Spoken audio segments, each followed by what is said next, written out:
Drugs in Surat city અભિયાન અંતર્ગત ગાંજાના જથ્થા સાથે પુણા પોલીસે 2 ઈસમોને ઝડપી પાડ્યા હતા।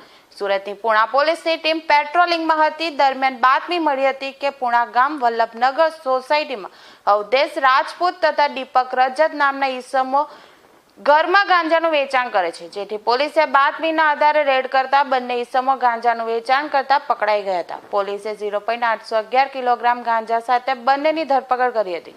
પકડાયેલ ગાંજાની કિંમત 8,000 કરતાં વધુ હોવાનું સામે આવ્યું હતું। આ ગાંજાનો જથ્થો તેઓ ક્યાંથી લાવ્યા હતા, કોને આપવાના હતા તે અંગે તેમણે જણાવ્યું હતું કે પ્રાંશુ ઉર્ફે પુષ્પેન્દ્ર નામના ઈસમ પાસેથી આ ગાંજો લાવ્યા હતા। હાલ પોલીસે પ્રાંશુને વોન્ટેડ જાહેર કરી કાયદેસરની કાર્યવાહી હાથ ધરી છે। પોલીસે અવધેશ ભુરાસિંહ રાજપૂત અને દીપક કુમાર ઇન્દ્રજીત કુમાર રજતની ધરપકડ કરી વધુ તપાસ હાથ ધરી છે।